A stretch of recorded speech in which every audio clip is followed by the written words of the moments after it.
Hello, everybody. Good evening and welcome. I am so glad that you are all here tonight. Thank you for joining us. For those who are new to Evening Vibes, welcome. I do know that I have, for the first time, a lot of family potentially watching. So, hello, welcome. Thanks for tuning in. I mean, it just took my cooler cousin to tune in, but it's fine. I'm just kidding. I'm glad that you're here. For those who are new to Evening Vibes, in the comments, I always ask, share how you're doing today, how you're doing today, how you're doing this week. And if you feel oh so bold, you can also share why you're feeling the way you're feeling. Here, here on my show, I like to create a little community. Been creating a family. We're on episode 13. Holy cow. I can't believe I lasted 13 episodes. Thanks for tuning in every week. But yeah, so I'm really excited and I'm very grateful that you are all here this evening. As I always say, if you haven't already, make sure that you're taking time for you. If you've been having a crazy, hectic day and you need to tune in to the show later or watch a recap of it, I totally get it. I'm not offended. It is fine. Take time for you. It is absolutely necessary. Feel free to also share tonight's feed on your different feeds on your Facebook, on your Twitter, on I don't know what else you can share on MySpace. I don't even know if that website's still active, but share it. Share the link. At the end of tonight's show, for everyone who is present, we're going to be doing a giveaway for this week's drag bingo. Yes, for those that don't know, you're watching on Boylesque, Michigan through Facebook. If you're watching on Facebook, you're watching through Boylesque, Michigan, which is a drag group that I am a part of. And on this Friday, we're having a drag bingo. So we're going to be doing two tickets, a giveaway for those that are present at the end of tonight's stream. So we have, oh my goodness, our chat is just popping over here. Hello, everybody. Hi, Wendy. Hello. Aunt Gail, hi. Of course, my boo Jaden. Hello. Diane, hello. My mom, as always. Yes, I forgot to mention, my show is sponsored by my two lovely parents. Obviously, if someone else would like to throw in their sponsorship, I'm all here for it. But right now, my show is sponsored by Mom and Dad, also known as their two business titles. They have Gary Stronin Music, who does the music for my show. He volunteers and writes music. And then Lavender Angel Custom Crochet. My mom, through a fundraiser that we did together here on the show, she used the proceeds to help buy me my tech equipment. So they are my sponsors. If you're interested in being a sponsor yourself, you can always hit me up, as well as tipping to any of the methods that are scrolling across the screen this evening. I use any money that I receive from the show to help with the tech, with our bills for the show, with the bills for our internet, because we use a very high-speed internet to bring you really good entertainment since we're all virtual and in quarantine. Hi, Sam, Lily.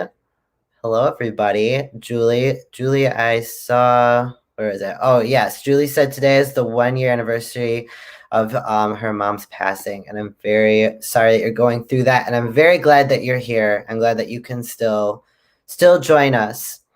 Sam said life has been rough. Yes.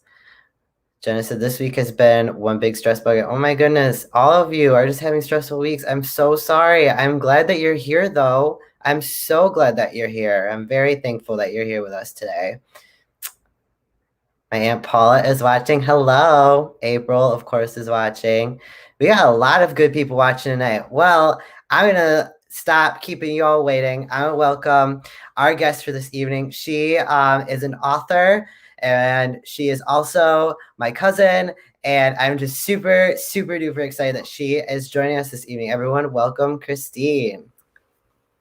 Hi, everyone. I am so excited to be here. You know, I've watched your show several weeks and I'm thinking about all the things I was going to say. And I think I wasted all those thoughts. So hopefully we'll come up with something good. So I just want to thank you for doing this. And I think what's happening in the chat here is indicative of what we all need right now is an opportunity to connect and even a little bit of an escape from the things that feel really hard and really scary right now. So thanks for creating this opportunity. Oh, hey everyone. Oh, this is so great. I love to see everyone like show up and see you in the chat. This is cool. So you said we had no rules, right? Correct. That was our agreement. That was our agreement. There were no rules. All right. So I'm going to take over as host for a minute. Is that cool? Okay. Yeah. I can do that, right? All right. Yeah. So I want you to answer, Riley, and I want people in the chat to say too, like, just name something that you've done that you feel really proud of in your life. In my life, like in all of my life. Your whole life. Yeah. My whole life. I am very proud of how far I have come in my ability to say my wants and my needs, specifically within my relationship.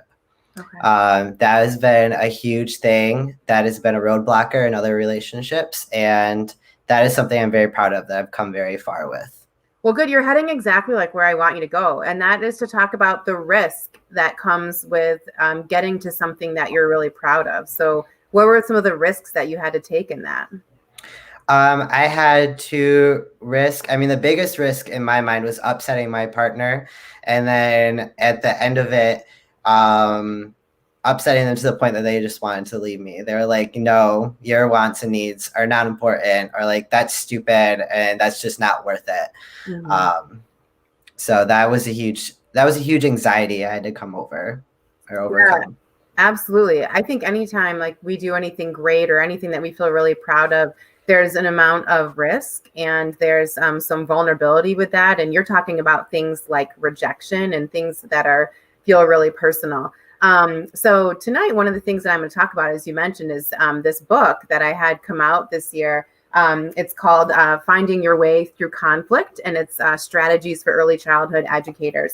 And I want to talk about this book because I'm very proud of it. But I also want to just talk about the process of writing and being an author and the vulnerability and risk that comes with that I think we can all learn from and also relate to.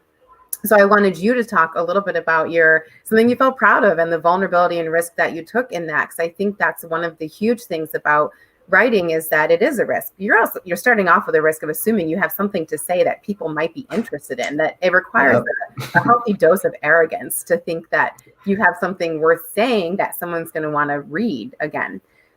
So when I think about my experiences writing, this is actually not the first book I've published. There's some really great things about this book why I want to talk about this one in particular. But it's not the first book that I've had published. But I would say anytime I've had something published, there's a moment of like, ooh, I might rather be seen naked than have someone like words. And there's a lot of reasons for that. It's very personal. It's personal, and there is fear of rejection and fear that people might not like you anymore if you say something that's not quite in the right way, or that you've unknowingly omitted something that is really important. And the process of writing it takes so much time that by the time the book comes out, you actually know more. You're like a year smarter, sometimes more. I've had books that have taken 2 years from full manuscript to shelf. And so you do all this work and all this research and all this experience, and you have this a really amazing product. And then it takes a year to get into your hands. And then you're like, but there's so much more I could have put in there that you really would have needed or wanted.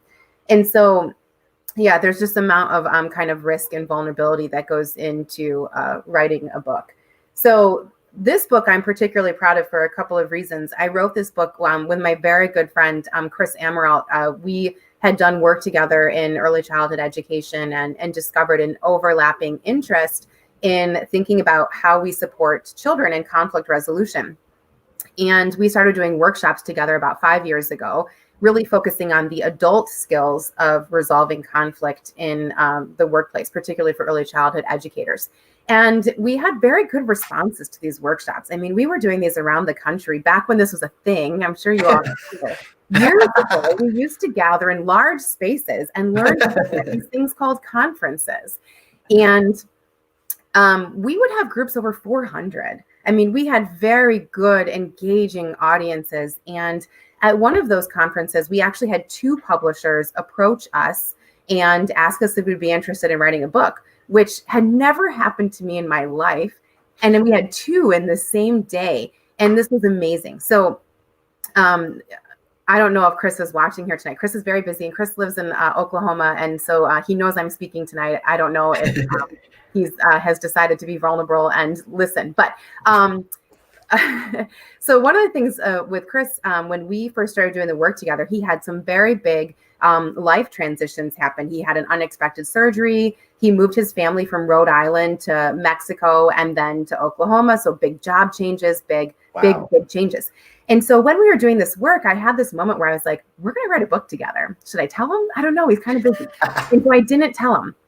So then when these publishers approached us and he's like, I don't know, Christina, I have to like get my head around writing a book. And I was like, oh yeah, I didn't tell you. I knew years ago that we were going to write a book on this. I just wasn't sure when to like, put it in your lap.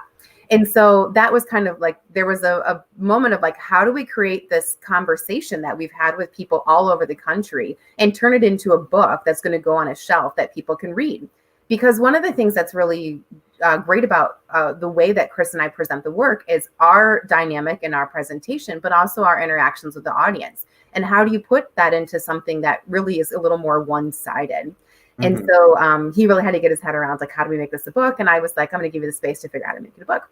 And so then we decided to write the book. And then, I had a baby and changed jobs. And then we had a pandemic. And I mean, it's, talking about like working through difficulty, we've had a massive amount of conflict on a national level, and I think we've seen different kinds of conflicts come up in workplaces and in our relationships, just in kind of the nature of what's been happening in the last few years. So this book is cool because it is the culmination of years of work with someone who I really respect and value, both as a friend and as a colleague.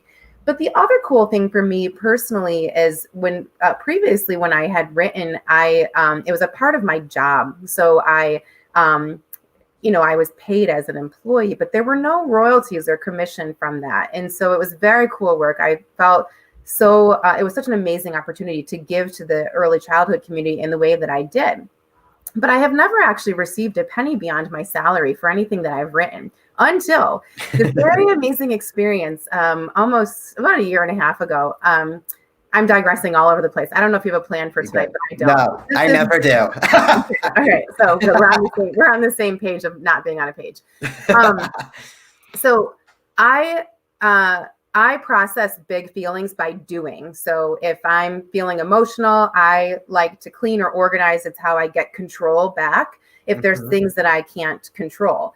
And so, for example, back in 2016, when the candidate that I voted for was elected and that was not favorable for me, I felt like I needed to do something. And so I immediately decided I was going to volunteer at Planned Parenthood. That didn't work out, but I ended up volunteering at a shelter in Ann Arbor, and that's become a very important part of my life. And that's how I take things back, is by action. So, so there was this, I had a very just difficult stretch of life.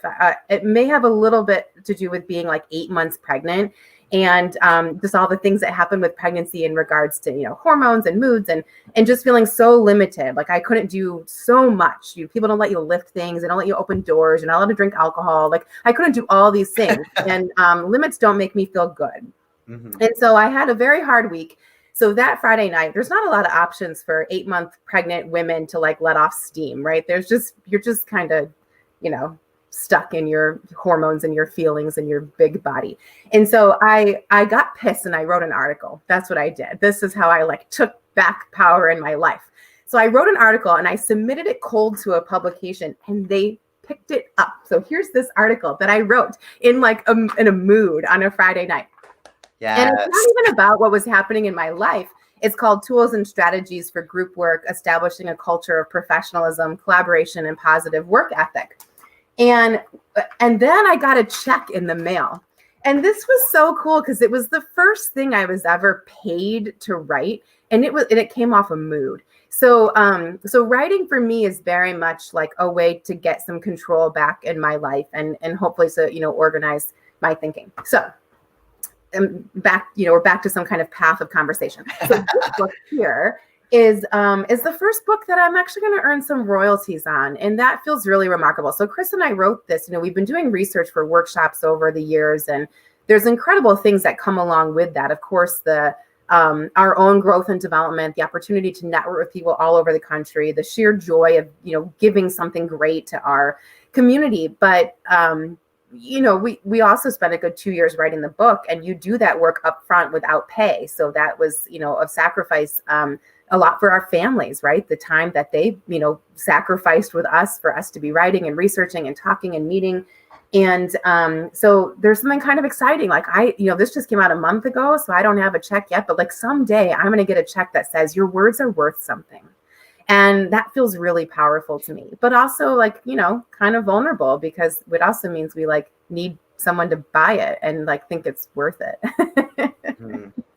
So that's one of the reasons I'm like pretty excited about this book, is it's really bringing together 5 years of work with someone who's really important to me, but it's also a first chance for me to like really put myself out there and have, my, the compensation for my work is really resting on our reputation and the value of what it is in the field. So that's awesome. Yeah, I'm gonna pause for a second. Do you want to say anything, or like you took off? You didn't even need a question. You were like, I am ready and I'm here for it. I love it.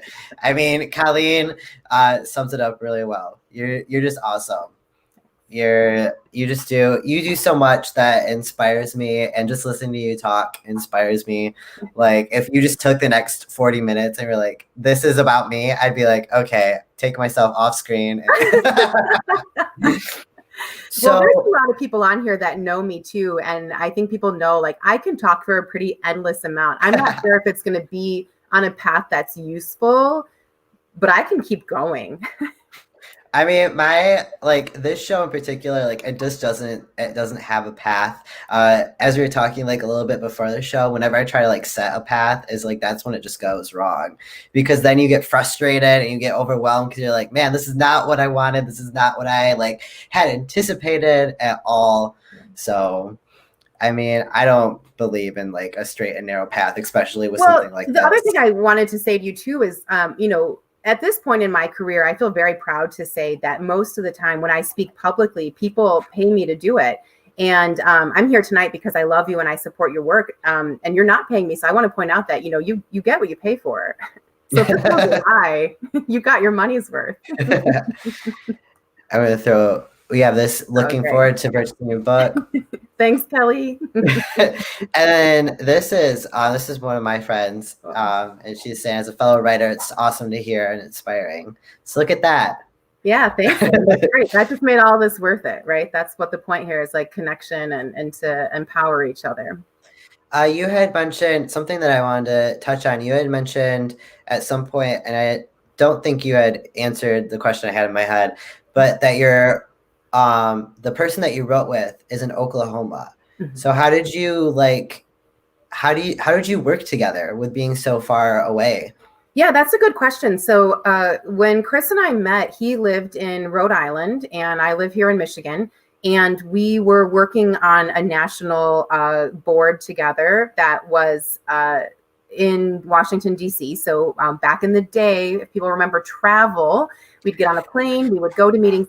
About 3 times a year, we would interact at a couple of national conferences a year. So Chris and I would see each other about 6 times a year, usually in like a pretty, condensed time frame. We'd have like 2 to 4 days together of like meetings and like really dense thinking and idea sharing. And then we just kind of established a way of connecting through, whether it was video chatting or texting and we really developed a working relationship, but also a friendship that was always remote. And so then when we decided to work on this project, we just had to think a little more carefully, like, how do we use Google Docs? How do we use these other tools? How often do we check in about work? And how often do we check in to maintain our friendship? And even when this pandemic happened, we were also like, well, we already know how to do this. Our entire friendship and working relationship has been remote. That now it's been, a year or so since we've seen each other, but typically we'd see each other 4 to 6 times a year. And we did have this very interesting moment in the writing, publishing timeline. There's a lot of conversation and question and answer, and you write a chapter, you come to an agreement before you have like an official agreement with the publisher. Here's your plan, here's your timeline, here's your deadline. And so there's a lot of like exciting idea sharing and visions, and like it's all very fun. And then it's like, okay, now we need to like get to work. And what happened at one point in the process is Chris and I realized we had different thoughts about what it meant to get to work.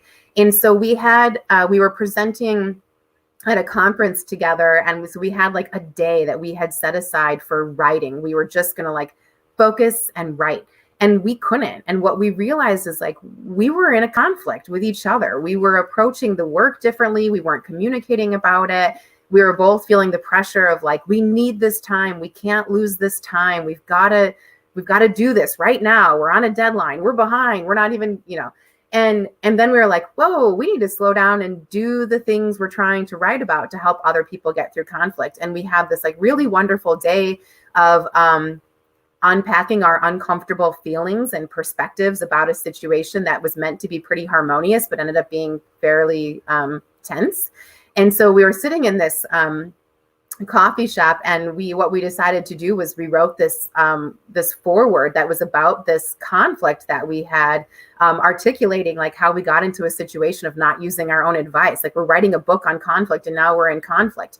And the foreword ended up getting tossed out of the book. It's not actually in the book, but it was a pretty good depiction. And so all we did that day was like get in a conflict. And then we had to go back to our like respective cities and then go back to the works. Like we missed a whole day of writing to be in conflict with each other, which actually helped us get back to the work. And that's one of the key points in our work, is that we treat conflict like it's a distraction from the work. And this is true of anything, whether it's your relationship with your partner, your relationship with your child, your relationship with your parent, working relationship.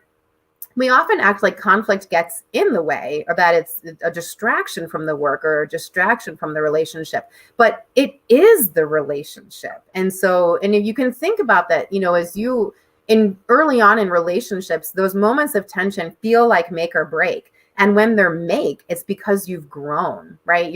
There's times where it's break, and that's okay. You can learn early on that someone's not right for you from a conflict, right? And that's good to know early on. Yeah. And if you decide that it's the make rather than the break, it's the make where like the learning grows, right? You develop a deeper understanding and a deeper love for the person that you've decided to stay with. So in a work context, that's a little bit different, right? But the point is that it is the work. We're not taking away from anything. It's the work. And that was one of the things that we had to kind of accept in our own process too.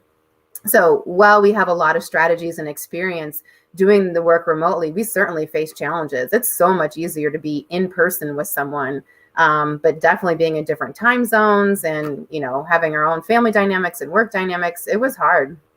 For sure. I wanted to hit on, you were saying how like conflict is like, you can either like, it's like a make or break depending on how the relationship is formed. And that's very what I was saying, like at the beginning of the show, like when you asked me, like, what are you proud of? Is my biggest fear is conflict. I hate conflict. I've learned more about confronting it and how to confront it.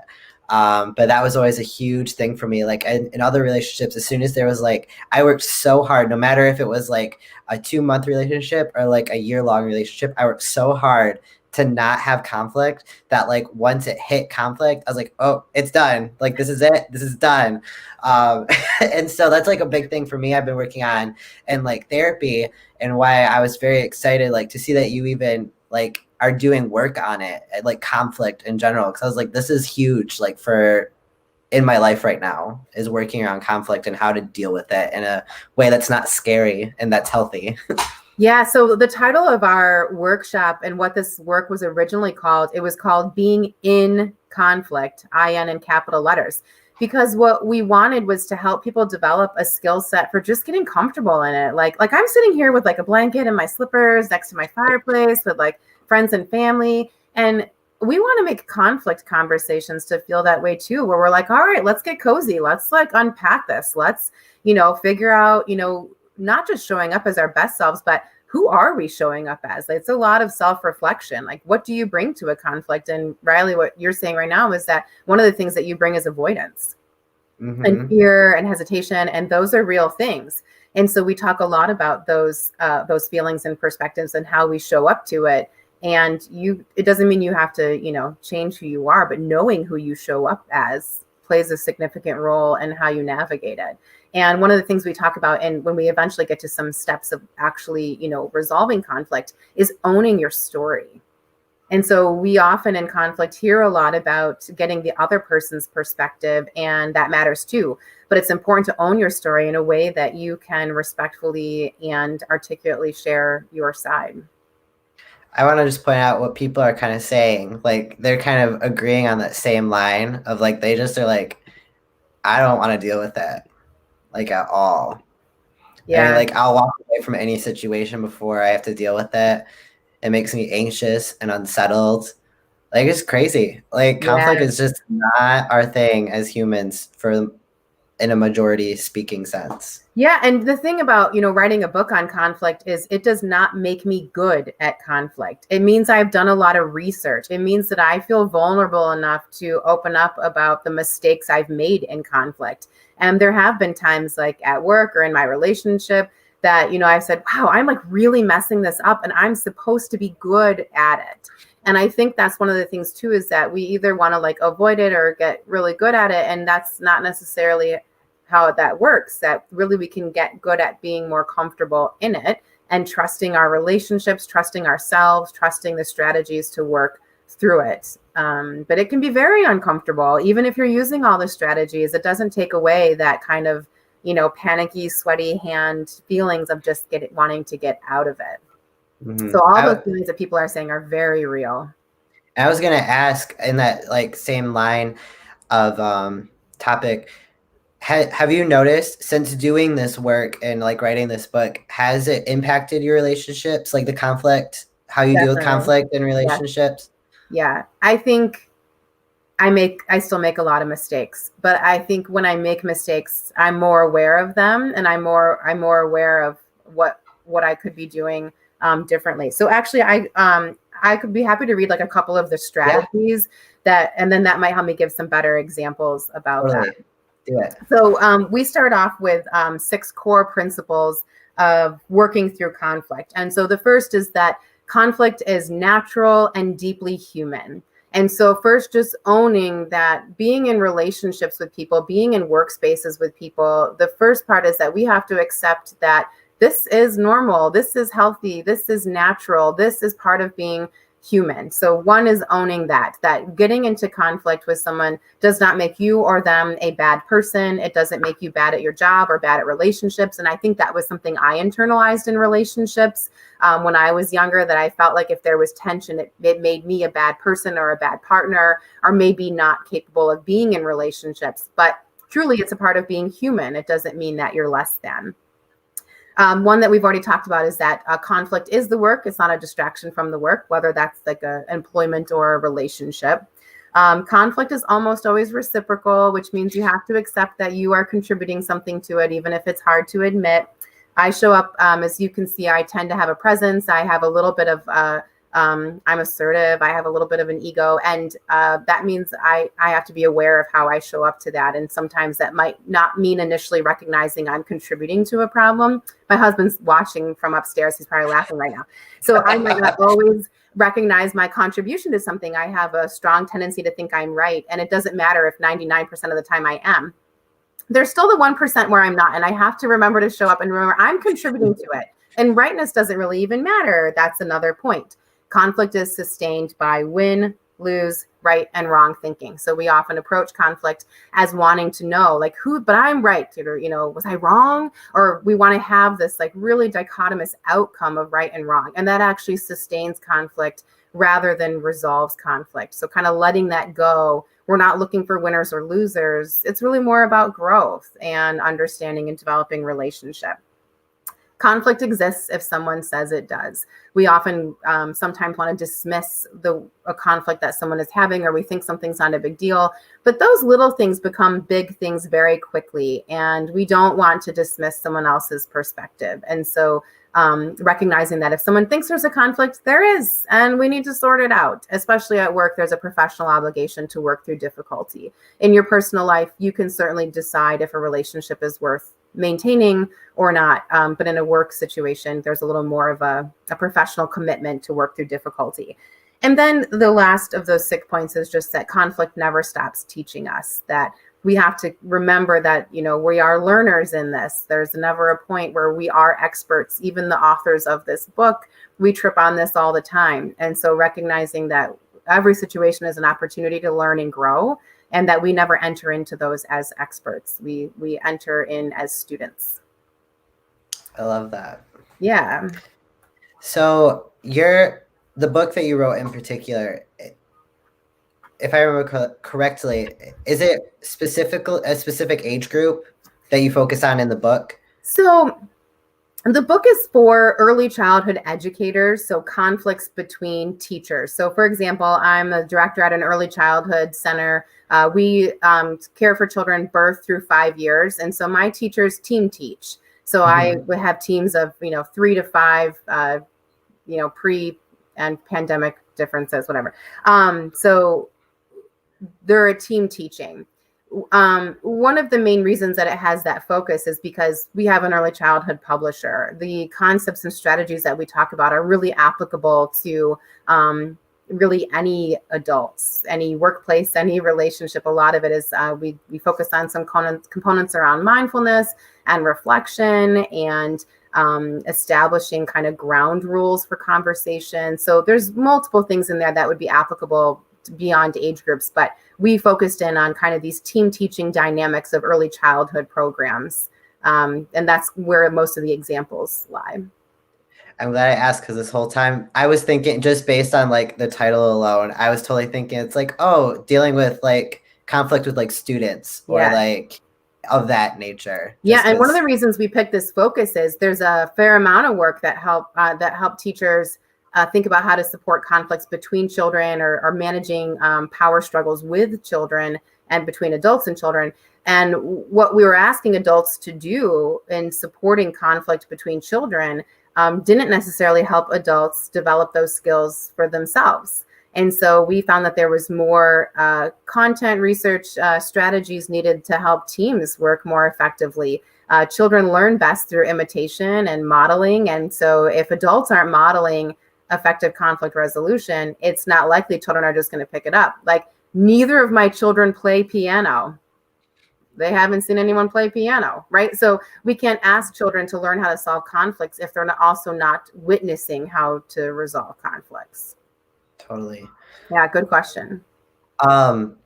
So I want to talk a little bit about your work, what you do outside of writing novels and getting published on 8 months pregnancy hormones.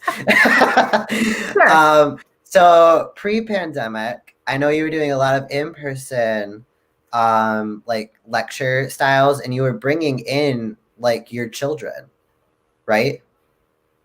You're bringing in I don't know if they were your children or they were like someone else's like children.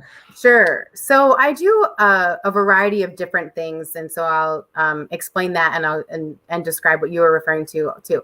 So I have been an instructor, a professor at a few different higher ed institutions. So the example you're referring to is I was teaching an infant toddler course in person at a university here in Michigan.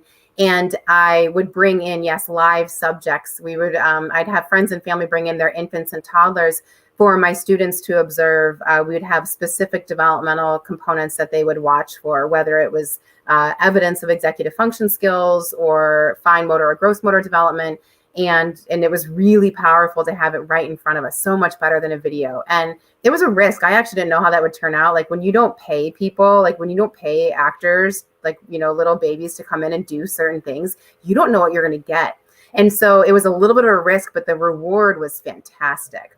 So that's the example that you're talking about. I also, like Chris and I have done this conference work around the country that, is primarily, we would, propose a session and it would get accepted and we'd go present, and it allows you to attend the conference and you do like a 1 hour kind of one-off session. But I also do some like workshop and training facilitation on contract, which could be, an hour to 6 hour full days of training. So I do a variety of public speaking and educator support.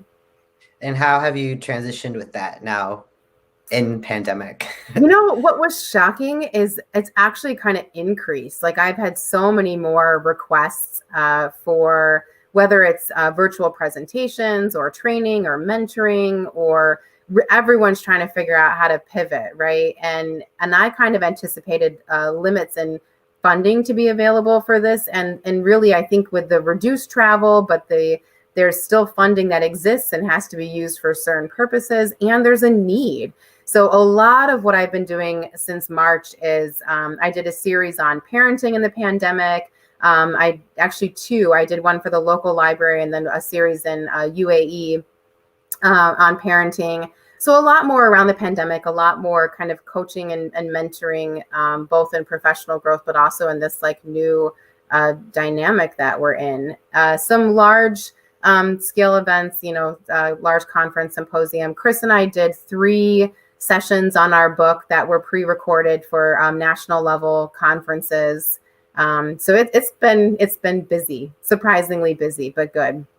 That's awesome. I think too, I mean, like you're saying, they don't have to pay for like the extra expenses of travel and such, but it's also just easier access to everything now. Like now that people are being forced to use technology, because I know a lot of limits for things that I was doing or wanted to do with companies is a big limit was like, oh, we don't have the technology to do that. Like, oh, we don't know how to do that.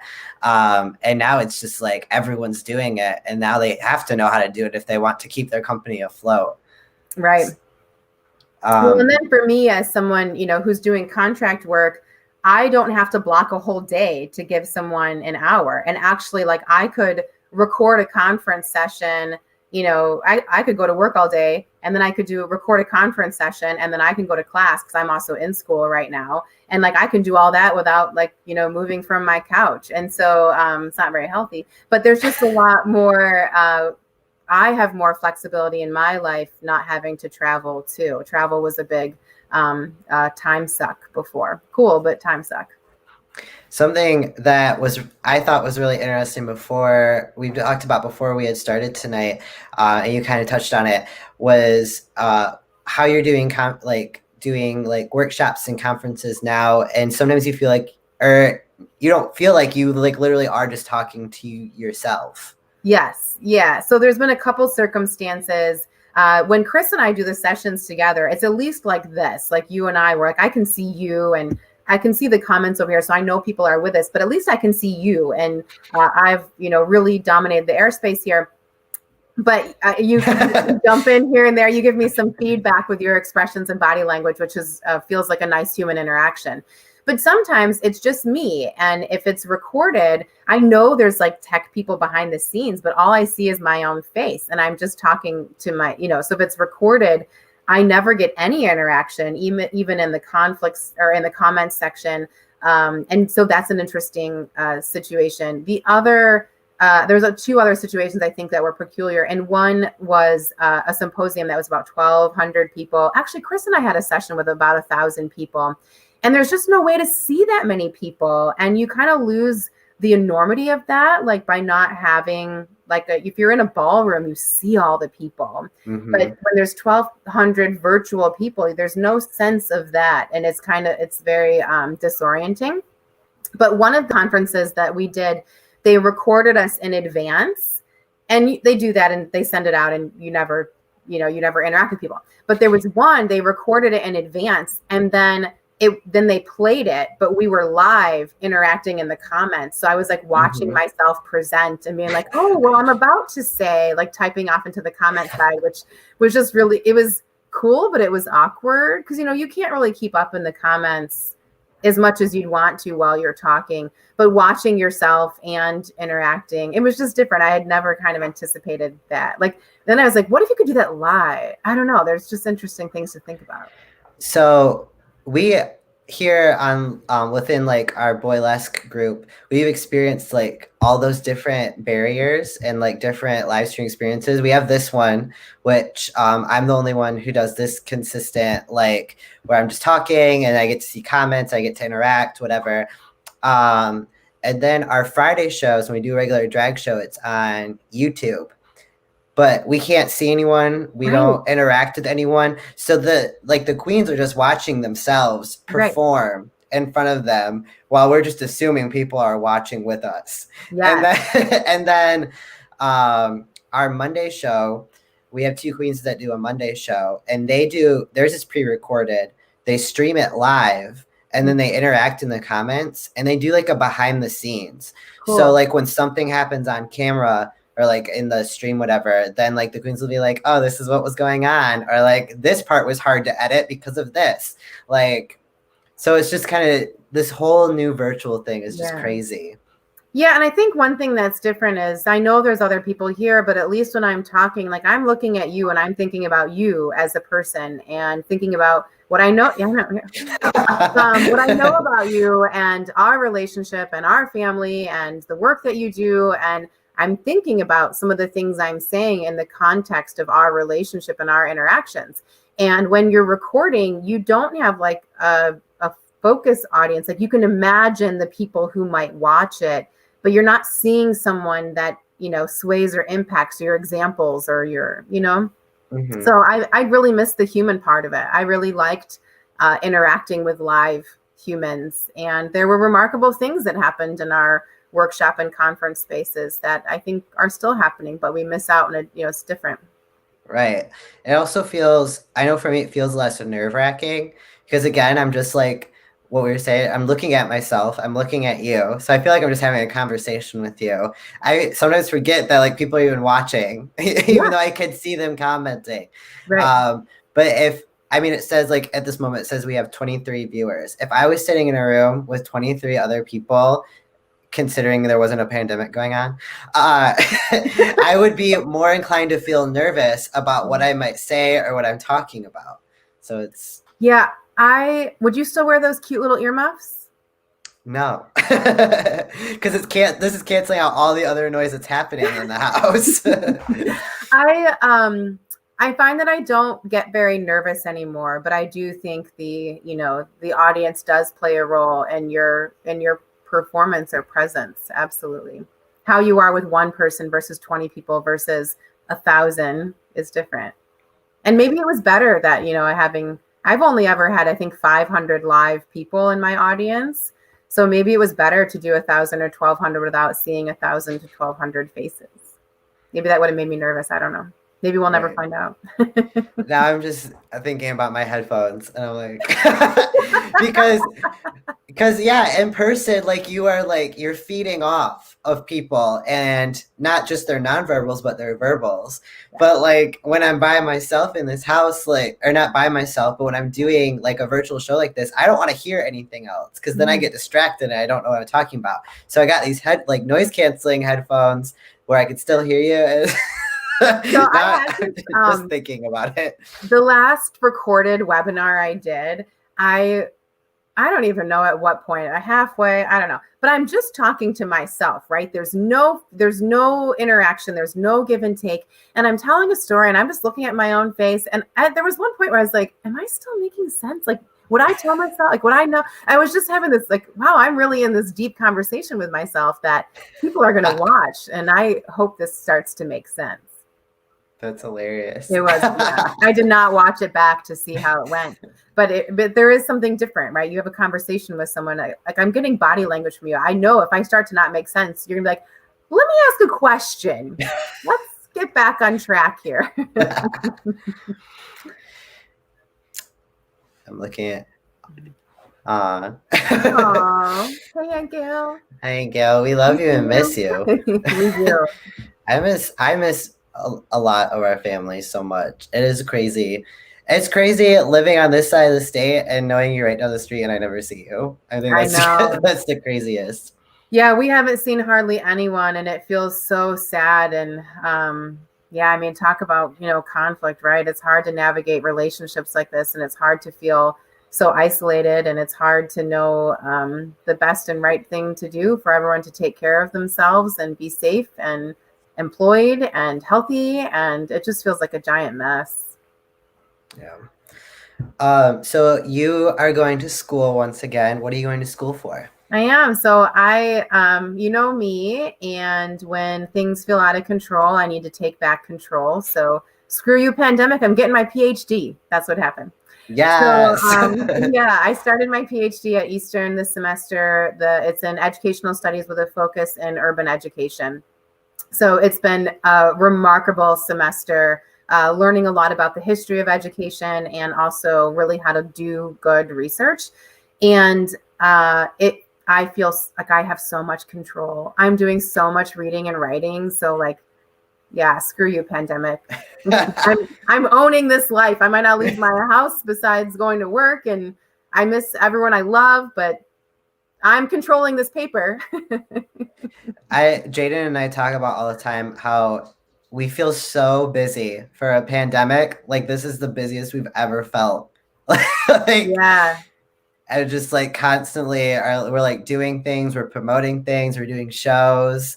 Like we just feel so busy even though we're not leaving the house. It's insane. Yeah, it's a big difference. I do feel like in the beginning, it was a very good reset for me.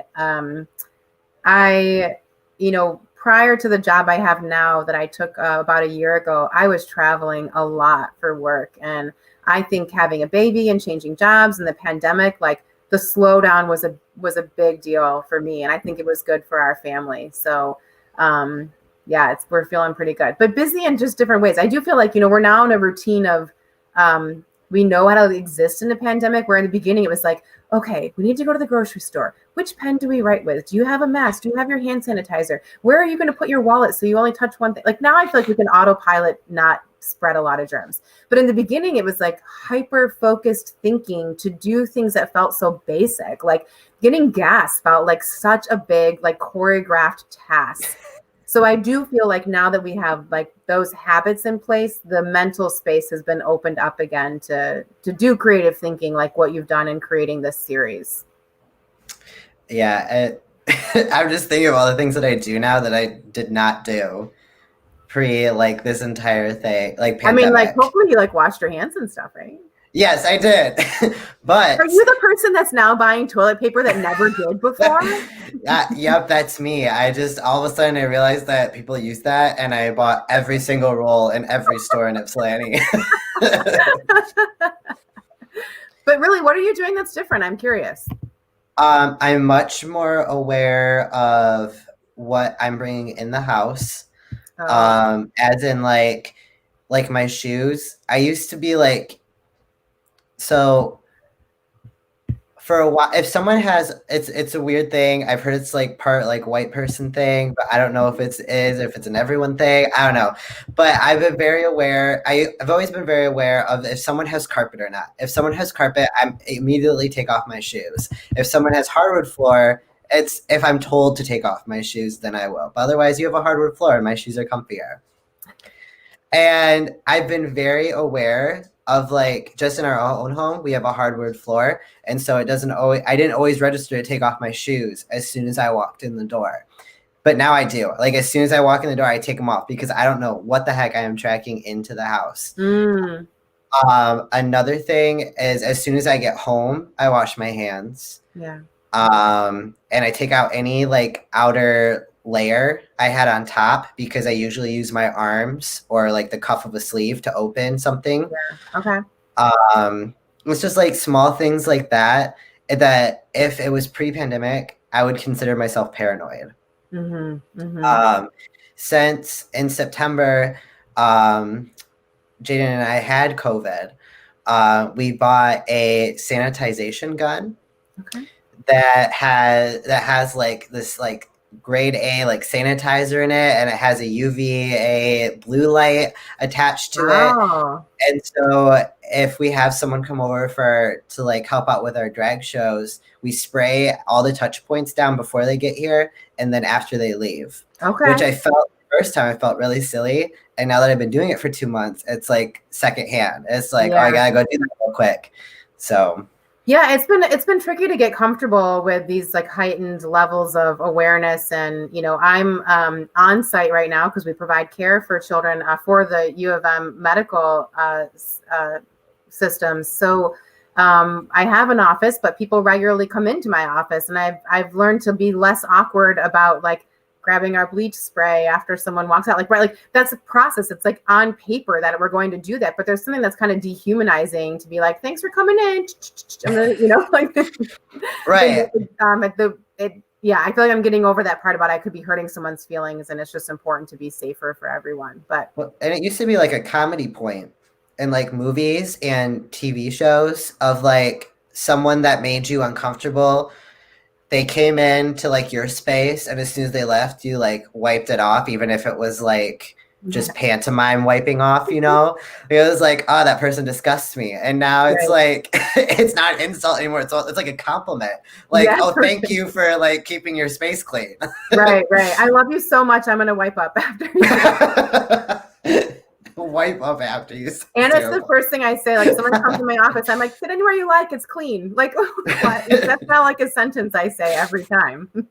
Oh my God. Like, sorry, I was so dirty before, but now I'm clean. So exactly. It's exactly what it feels like. I mean, you said when we first started like this topic of like, didn't you wash your hands before? Like I did, but now I like am very aware of like washing my hands. I'm very aware of using hand sanitizer after I touch anything that is not like my own personal belongings. yeah. Like I never carried hand sanitizer before. I was definitely like a little bit of dirt is good for the immune system.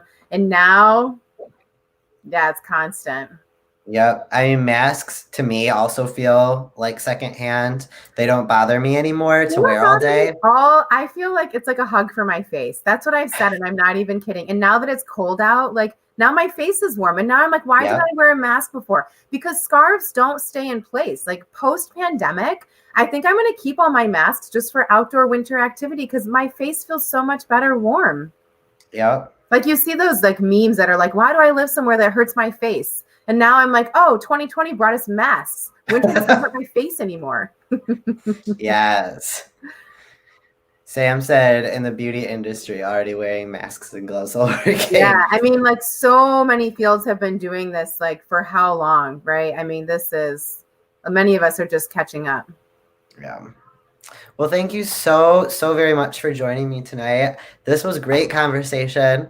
I am very glad that you were able to take time out of your schedule to do this. I loved it. I'm so glad we had this chance to chat. I really do miss you. And I think what you're doing for the community, not just on your Wednesday night talks, but all your Friday night bingo nights, everything that you and your team and your partner have done is just outstanding. So thanks for including me. Thanks for being you. Thanks for making these opportunities possible. Clearly in the comments, like you can see how much this was needed. So thanks for bringing that to us and bringing me in it. That's I just had to share it. It just made me laugh. I was like, I have to end with this. This is welcome to our family. I'm going to throw in the comments a link to my book, a link to our Facebook page for this.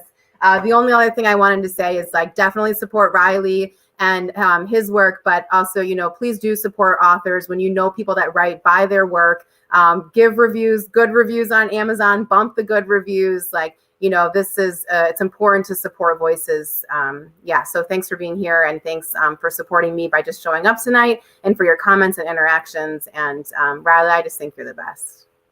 I think you're the best. And because people are asking, I'm going to reiterate, yes, Christine's going to put all the info in the comments on how to get access to her book. So I'll see you later, Christine. Thank you. See you. Thanks. Thank you all so much for joining us tonight. I had a really great time. I love her. She just makes me very happy and warm inside. And Christine has been one of those people that has been like one of my go-tos in life.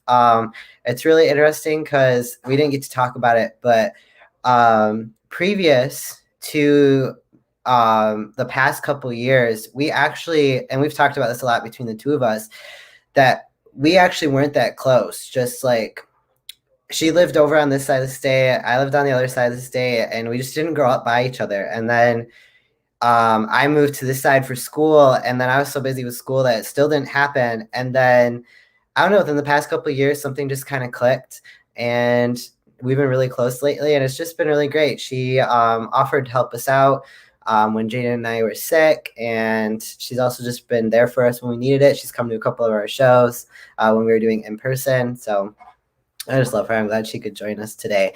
Again, thank you all for joining us. Now we're going to do a giveaway. So if you want to stay for our giveaway, you're welcome to. If you're ducking out, that's cool too.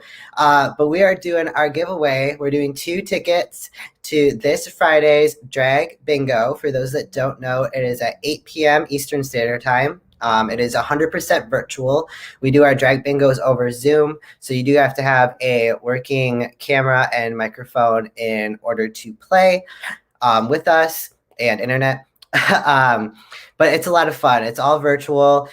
You can be in any part of the world and you get to join us, and it's a lot of fun. So, with that being said, we're going to do the number game.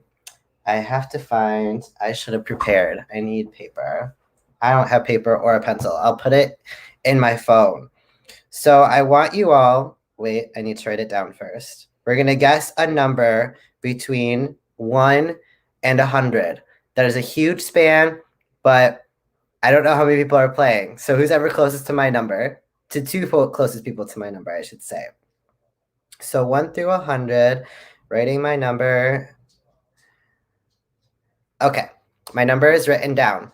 So pick a number 1 through 100.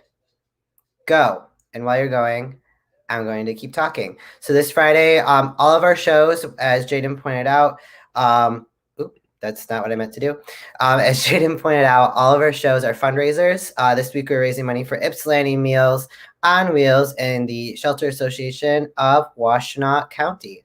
So that is what our money is going towards this week. Half of it goes to our fundraiser, half of it goes to our performers. So it's a lot of fun. It is for 18 plus audience. We recommend, just because you never know what you're going to get with a bunch of drag queens and some liquor, but it's a lot of fun.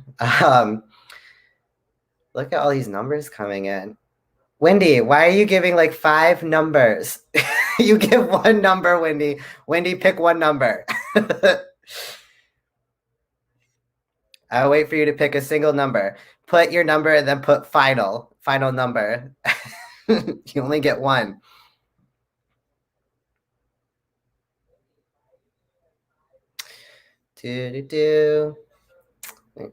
While Wendy's giving us her final number choice, the shelter is where Christine volunteers. Oh my goodness, look at that. We should have talked about it. It's okay. Next time, episode 2, Christine talks about the shelter that we donated to. Thank you, Wendy, for giving your final number. I'll give everyone else a chance to put in their final numbers. But on Saturday, we have our free family-friendly show. We'll also be giving money to the causes that I mentioned earlier. That is raised on that show, but it's family-friendly. It's at 11:30 a.m. Eastern Standard Time on Boylesque, Michigan on Facebook. We do story time. We do a music lesson. We do a dance lesson. It's a lot of fun. Okay. I'm going to say that is it. So everybody? Okay. So my number, it's backwards and also isn't well lit. Ooh, it's 92. That is my number. So our top 2 closest to that, where we have Nick. What was there? And double checking. And Kelly at 96. So Nick and Kelly, you get to join us for Drag Bingo for free on Friday. I will get that information to you. If you can, Nick, we already have your info, but Kelly, if you can email Jaden Black, I'm going to put it on the screen for you. Actually, I'm going to put it in the comment like this so I can put it on the screen. Where is it? There. All right. If Kelly, if you could email jadenblack@gmail.com and let us know that you were the winner, and we can give you the information for Friday's show. So that's very exciting. I am very excited for you to join us. And Nick, you always join us, but I'm excited for you to join us too for free this week. So for those that did not win our raffle, please still join us for bingo on Friday. It is $25 If Julie or Jaden can post a ticket link because I forgot to do that this evening. Tickets are $25. You only need one ticket per person playing. Um, Sorry, I'm used to saying one ticket per household. It's one ticket per person playing because each ticket gives you your own personalized bingo card. Um, but it's a lot of fun. It's 2 hours, 8 to 10. So, yeah.